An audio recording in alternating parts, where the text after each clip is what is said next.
बिस्मिल्लाहिर्रहमानिर्रहीम। अस्सलाम वालेकुम दोस्तों, आज मैंने बनाया है जी लाहौरी चरगा और क्या खूब रेसिपी बनी है। जो एक दफ़ा खाएगा ना उंगलियां चाटते रह जाएगा। तो चले बगैर टाइम वेस्ट किए हुए रेसिपी को स्टार्ट करते हैं। उसके लिए 1.5 kg मैंने होल चिकन लिया है और उसको अब लगाते हैं डीप कट। पहले मैंने वॉश कर लिया था, अब इसके अंदर मैंने कट्स लगाए हैं। कट्स डीप लगाने हैं। मेक श्योर कि आपकी छुरी काफ़ी तेज़ होनी चाहिए, ठीक है। एक साइड से कट लगा के तो चिकन को पलट के दूसरी साइड पे भी इसी तरीके से हमने कट लगाने हैं। डीप कट इसलिए लगाएंगे कि जो मैरिनेशन है वो अंदर तक इसके एब्जॉर्ब हो जाए, ठीक है जी। कट लगाने के बाद फिर एक बाउल लेंगे, उसमें खूब सारा हमने ना पानी डाल लेना है। पानी डालने के बाद उसके अंदर मैंने डाला है आधा कप सिरका। सिरका डाल के कोई सा भी सिरका ले लें, वाइट विनेगर ले लें या मैंने ये फ्रूट विनेगर लिया है, ये डाल के और इसके अंदर मैंने चिकन को डिप कर देना है।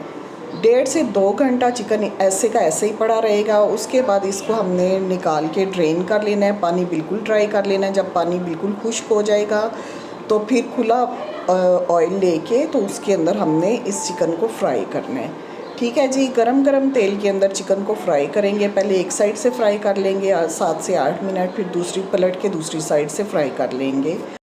चिकन के ऊपर खूबसूरत सा गोल्डन सा कलर आ जाएगा तो बस इसको ठंडा करने के लिए रख देंगे। अब एक बड़े बर्तन में हमने 1 कप दही लिया है, 3 टेबलस्पून सिरका, 1.5 टीस्पून सॉल्ट है, रेड चिली पाउडर है 1 टीस्पून, हल्दी पाउडर है 1/2 टीस्पून, धनिया पाउडर है 1 टेबलस्पून, कुटी हुई मिर्चें 1 टीस्पून, चाट मसाला है 1 टीस्पून, काली मिर्च का पाउडर 1 टीस्पून, क्रश किया हुआ ज़ीरा है 1 टेबलस्पून, गार्लिक पाउडर है 1 टीस्पून और जिंजर पाउडर है 3/4 टीस्पून। फ्रेश गार्लिक और जिंजर भी डाल सकते हैं। 4 टेबलस्पून सोया सॉस है और जो इस चिकन की जान है वो है जी ये peri peri sauce. Hot sauce है, बॉटल में मिल जाती है, ये डाल लें 4 टेबलस्पून और इसके अंदर चिकन डालें। थोड़ा सा फूड कलर भी डालेंगे, ऑरेंज फूड कलर, और चिकन को खूब अच्छे से नहलाएंगे इस जो बैटर हमने बनाया है इसके अंदर। अब ये मैरिनेशन के लिए हमने इसको 1 घंटे के लिए छोड़ देना है, ठीक है जी। अगर पेरी पेरी सॉस नहीं है तो आप हॉट सॉस भी डाल सकते हैं। अब एक फॉइल पेपर लेंगे, काफ़ी बड़ा सारा फॉइल पेपर लेना है आपने। उसके अंदर पहले हमने छुरी की मदद से इसको थोड़ा सा प्रिक कर लेना है, थोड़े सुराख कर लेने हैं। इसके अंदर हमने जो हमारा होल चिकन है वो रखेंगे। जो मसाला बच गया है उसमें मैंने चिप्स काट के डाले हैं, आलू के चिप्स मोटे मोटे से काट के, वो इस मसाले के अंदर रोल करेंगे अच्छे से।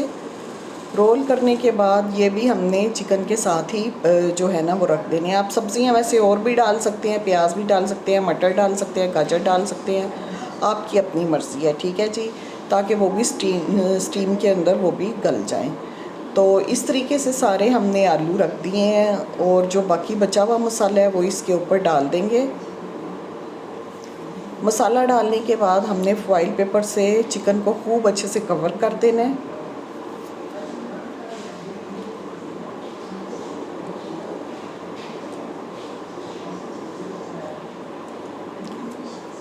बहुत ही अच्छे से कवर कर लें इसको। अब प्रेशर कुकर लेंगे। प्रेशर कुकर जो है मेरे पास बड़े साइज़ का था, वो लेके मैंने तो उसके अंदर पानी डाला है। पानी डालने के बाद उसके अंदर मैंने जाली रखी है, ये देखें जाली रखी है, ये 150-200 की आराम से आपको बाज़ार से मिल जाएगी। जाली के ऊपर हमने ये रखना है जी अपना चिकन, होल चिकन जो है वो रखेंगे और ढक्कन लगा देंगे और इसको हमने मीडियम स्लो फ्लेम पे 1 घंटा पकाना है। उससे पहले बिल्कुल प्रेशर कुकर खोलना नहीं है, ठीक है। ये देखें जी 1 घंटा हमने इसी तरीके से इसको स्टीम में पकाना है। तो जनाब ये 1 घंटा हो गया है। अब हम इसको खोल के चेक करते हैं कि कैसा बना है हमारा चिकन। बहुत ही गर्म और इतनी खुशबू आ रही है कि आप सोच नहीं सकते, पूरा घर महक गया खुशबू से। इतना ज़बरदस्त और टेंडर हमारा जनाब ये चरगा रेडी हो गया है। और आलू जो हैं, जो हमने पोटैटो वेजिस बनाए थे, वो भी क्या कमाल के बने हैं। दोस्तों मेरे कहने पे लाजमी एक दफ़ा ये रेसिपी आपने ट्राई करनी है। आई होप आपको आज की रेसिपी अच्छी लगी होगी। रेसिपी अच्छी लगे लाइक करिए, शेयर करिए और थैंक यू सो मच। अल्लाह हाफिज़।